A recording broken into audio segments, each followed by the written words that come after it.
Roughly 2 miles northwest of the town of Wendell sits one of Wake County's most unique historic homes.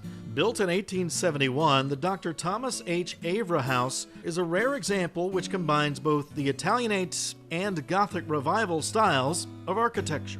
Out here in the country, back then and now, there's nothing quite like it. And you'll see buildings in Raleigh that are similar in style, but out in the country, there's nothing quite like that. As you're approaching here, you're getting the decoration on the windows there, and so that's pretty fancy. And you're getting a lot of molding there as well. And, along with, this is the porch, it's probably, these columns are sort of, an impressive feature of the house. And so people would walk up these stairs and it's like, oh, it's all about presentation. It is one of the few freestanding buildings that is on the National Register of Historic Places. And it's not because it's old, it's because of the Italianate architecture. So, there are plenty of other old places. It's the fact that the architecture is unique. What's also unique is that 146 years later, the home remains in Dr. Avera's family, now owned by his great-great-great-grandson. I think that's one of the reasons that we're here. I grew up in this house until I was 10 years old and then moved away. And then my wife and I moved back in about 13 years ago.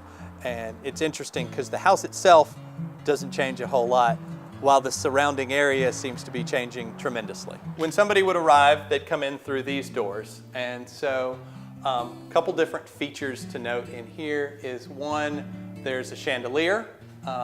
You get a view of the staircase along with the banister. And so you would be greeted here. This is sort of like the foyer. And so you'd get to see this hallway and all of the crown molding. I think everybody's always really impressed with how high the ceilings are. As soon as they walk in, that's kind of like a very grand feature when you walk in the door. And then you notice the staircase. It's the kind of thing you want to see your daughter walk down before their prom, or someone on their wedding day. I think my husband has said he loved that for our girls one day. I've counted them many times, and for some reason, sometimes there's 19 stairs and sometimes they're 18. It's weird. Sometimes they're 20 and sometimes they're 21. I think I'm counting the top and the bottom. There's a lot of stairs, okay? A lot of stairs and a lot of history. Dr. Avera's office was next door to the house. Only the chimney still stands after a fire in 1940, but 2 smokehouses, a dairy, and a privy remain from what once was a very busy property. If you think about the acreage that Dr. Avera owned, I understand it was in the neighborhood of 700 acres. Well, okay, what are you doing on 700 acres? You're farming, you're trading with other area folks. These are, his transactions with these different farmers in that time. So this is 1871. So this even predates the house. A lot of these books on this shelf are his books. He was pretty well read, and he could read Greek, and he put his name in most of the books. So you open up most of them and it's T.H. Avera. Basically the parlor back in the day. And so the nice features of this room are the medallion up there, up top, along with the chandelier, which again is original. And then it's got crown molding. The other thing we always love to show off to people is the faux wood. So there's a lot of sections in the house on the staircase and on the doorways where it's actually pine, but they've painted it so that it looks like it's oak. And so it's amazing. I actually had an interior designer come in, and she didn't believe me that it was faux. I mean, she actually would not believe it was that well done. One thing you'll notice is there's an M up in the gables, and Dr. Avera was a mason.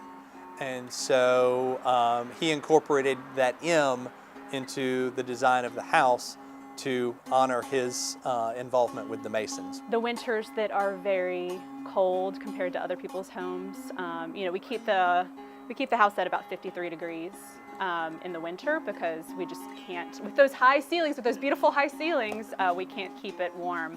When this house was around, there was no Wendell. That's the other thing that I think is interesting, is Wendell dates to, its founding in 1903. Well, the residents of this home, when it was built, they listed their address as Eagle Rock.